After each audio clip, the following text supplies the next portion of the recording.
யார் ஒருத்தருக்கு லக்னத்துக்கு 2ஆம் இடம் அல்லது சந்திரனுக்கு 2ஆம் இடம் அல்லது சூரியனுக்கு 2ஆம் இடம், இந்த ஸ்தானங்களில் யாருக்கெல்லாம் செவ்வாய் சனி இருக்கிறது, ஒரு மாதத்துலேயோ ஒரு வருஷத்துலேயோ 5 வருஷத்துலேயோ 7 வருஷத்துலேயோ போய் ஃபேமிலி கொண்டு போய் நிற்கிறாங்க. எல்லாம் பொருத்தம் பார்த்து முடிச்சவங்க தானே அப்படின்னு நீங்கள் கேட்குறது புரியுது. ஆனால் பழைய நூல்களில் சொல்லப்படுதுன்னா இந்த 10 பொருத்தத்தோடு நல்லா இருக்கவங்க வந்து நான் எத்தனை வயசு இருப்பேன்னு சொன்னால் சொல்லணும். இது ஜாதக தர்மம்னு இருக்கு இல்லையா, அது மாதிரி ஒவ்வொரு தொழிலுக்கும் தொழில் தர்மம்னு ஒன்று இருக்குப்பா அப்படின்னு சொல்லுவாங்க இல்லையா, அது மாதிரி ஜாதக தர்மம் ஒன்று இருக்கு.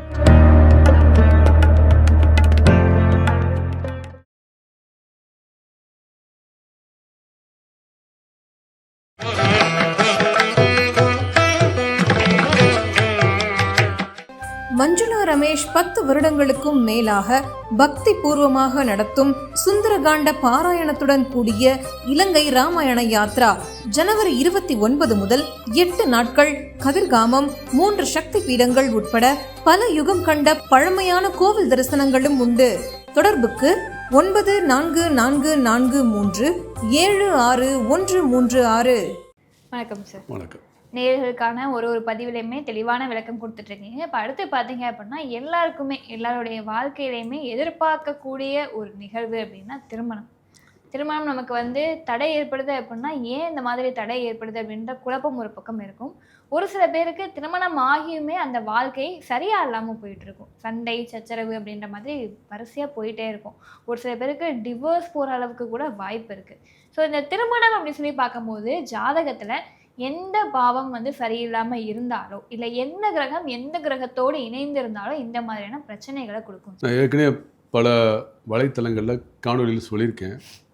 இப்போ இங்கே மறுபடியும் அதை நினைவுபடுத்த விரும்புகிறேன். என்ன அப்படின்னாக்கா, யார் ஒருத்தருக்கு லக்னத்துக்கு 2ஆம் இடம் அல்லது சந்திரனுக்கு 2ஆம் இடம் அல்லது சூரியனுக்கு 2ஆம் இடம், இந்த ஸ்தானங்களில் யாருக்கெல்லாம் செவ்வாய் சனி இருக்கிறதோ அவங்களுக்கு பூராமல் இந்த பிரச்சனை இருக்கிறது செய்யும். இங்கே கேட்குற பிரச்சனை அனுபவிச்சு தான் ஆகணும்.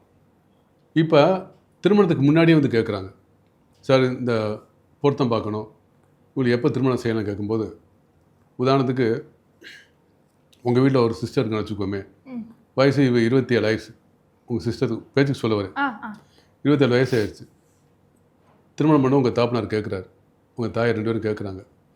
நான் சொல்கிறேன் 27 வயசு ஆச்சு, இப்போ திருமணம் பண்ணியாகணும்னு சொல்லி நீங்கள் ஒரு கட்டாயத்தில் இருப்பீங்க. நான் வயசு ஆகிட்டே போதும், ஆம்பளை பையனா பரவாயில்ல. அப்போ நான் சொல்கிறேன், இந்த பொண்ணுக்கு 32க்கு மேலே 33 தான் பண்ணணும், 31 பண்ணணும், மிஸ் ஆகிற வாய்ப்பு இருக்குது, ஆனால் 33 தான் பண்ணணும்னு சொன்னால் பெற்றவங்க ஏற்றுக்குவாங்களா? இல்லை, மாட்டாங்க. உடனே ஏற்றுக்கிறதுக்கு கொஞ்சம் பொண்ணை பெற்றவங்க சீக்கிரம் திருமணம் பண்ணிவிட்டு பேரம் பேத்தியை பார்க்க நினைப்பாங்க. ஏன்னா உங்கள் சிஸ்டருடைய ஃப்ரெண்ட்ஸ் எல்லாம் கல்யாணம் பண்ணி எல்லாம் குழந்தையோடு இருப்பாங்க. மனசுக்குள்ள ஒரு ஏக்கம் இருக்கும். எல்லார் வீட்லேயும் நல்லபடியாக சுபகாரியம் நடந்து போயிடுச்சு, நம்ம வீட்டில் நடக்கலைன்னு பெற்றவங்களுக்கும் வருத்தம் இருக்கும், அவங்களுக்கும் தங்கச்சி சிஸ்டத்துக்கும் அந்த பிரச்சனை இருக்கும். இப்போ நான் சொல்கிறேன், லக்னத்துக்கு 2ஆம் இடத்துல செவ்வாய் சனி இருக்குது அல்லது சனி ராகு இருக்குது, 7ஆம் இடத்துல செவ்வாய் சனி இருக்குது அல்லது சனி ராகு இருக்குது, கொஞ்சம் கவனமாக இருக்குன்னு சொன்னால் அவங்க ஏற்றுக்க மாட்டாங்க. உடனே என்ன கேட்பாங்க, இதுக்கு என்ன பரிகாரம் கேட்பாங்க. இது பரிகாரம் செஞ்சாலும் முடியாது, எந்த கோயிலுக்கு போனாலும் முடியாது. சார் கோயில் தெய்வத்தால் முடியாதா? தெய்வமும் கிரகம் ஒன்று தான் என்னை பொறுத்தளவு. அப்போ இது இந்த டைமில் முடிச்சாதான் நல்லதுன்னு சொன்னால் கேட்கணும், கேட்க மாட்டாங்க.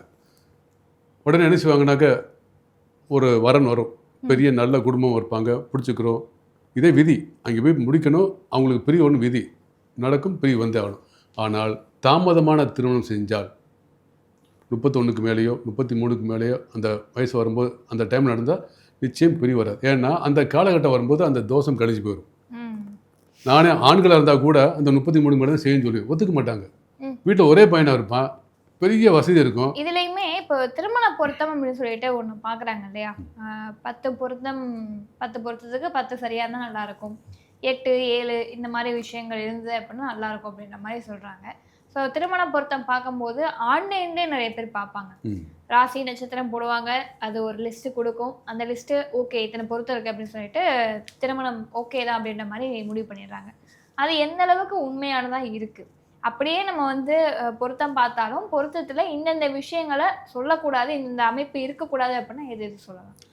நீங்கள் கேட்குறது சரிதான். எப்படின்னா, ஜோதிட பழைய நூல்கள் 10 பொருத்தம் சொல்லப்பட்டது உண்மைதான். அது சாதாரண விஷயம் இல்லை, மிக மிக உயரிய விஷயம்தான். நீங்கள் என்ன கேட்க வரீங்கனாக்கா, இன்றைக்கி அந்த 10 பொருத்தம் பார்த்தவங்க பூராமே 1 மாதத்துலேயோ 1 வருஷத்துலேயோ 5 வருஷத்துலேயோ 7 வருஷத்துலேயோ போய் ஃபேமிலி கொண்டு போய் நிற்கிறாங்க. எல்லாம் பொருத்தம் பார்த்து முடித்தவங்க தானே அப்படி நீங்கள் கேட்குறது புரியுது. ஆனால் பழைய நூல்களில் சொல்லப்படுதுன்னா, இந்த 10 பொருத்தத்தோடு ஜாதக ஜாதக கிரக பொருத்தத்தையும் பார்த்து சொல்லுங்கன்னு தான் சொல்கிறாங்க.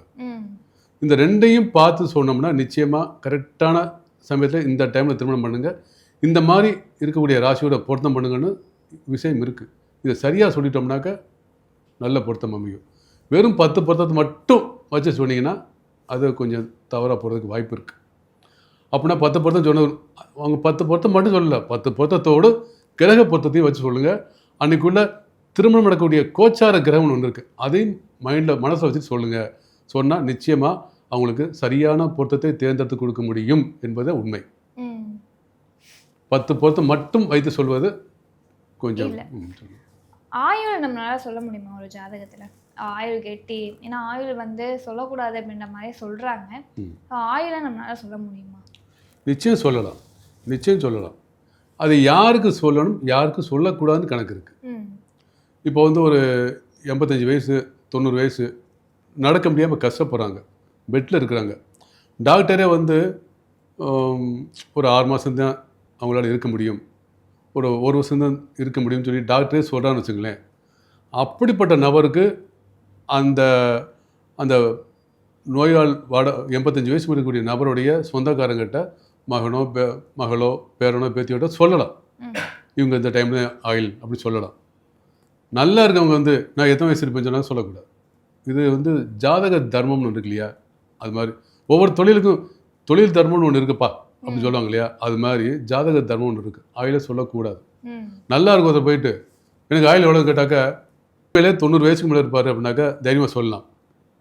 உனக்கு நம்ம எவ்வளோ 100 வயசு வர இருக்கலாம் அப்படின்னு தைரியமாக சொல்லலாம். உண்மையிலே அவருக்கு வந்து ஒரு 30 வயசுக்காரர் கேட்குறாரு, அவருக்கு உண்மையிலே ஆயில் வந்து 37ன்னு வச்சுங்க, எப்படி சொல்ல முடியுமா? அப்புறம் அமைதிப்படையில் பார்க்க வரவங்க கிட்டயுமே ஆயுள் சொல்லக்கூடாது அப்படின்ற ஒரு நகர்வு இருக்கு. திருமண பொருத்த பார்க்க வராங்க அப்படின்னா அவங்க கிட்ட ஆயுள் சொல்லலாமா?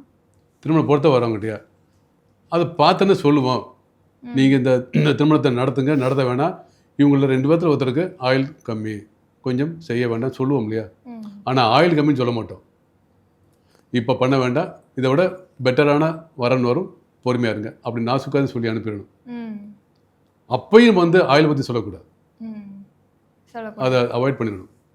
நீங்கள் முதல்ல சொல்லும்போது ஒரு விஷயம் சொன்னீங்க, ஆயில் பற்றி தீர்மானம் பண்ணு, அப்புறம் அமைதிப்படை சத்யராஜ் மாதிரி ஆயிடக்கூடாது. நான் பாட்டுக்கு ஆயிலை சொல்ல அவர் கையில் இருக்க தூக்கிட்டாருன்னு வச்சுங்க ஆயுதத்தை, சிக்கலாயிரும். அதனால் எங்கே சொல்லணும் எப்படி சொல்லணும் கணக்கு. ஆமாம், நிச்சயமாக.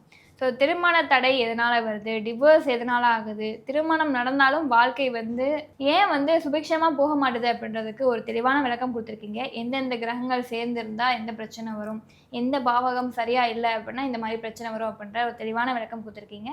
நேயர்களுக்கு கண்டிப்பாக இந்த பதிவில் ஏதாவது சந்தேகங்கள் இருந்தது அப்படின்னா கமெண்ட் செக்ஷனை பதிவு பண்ணுவாங்க.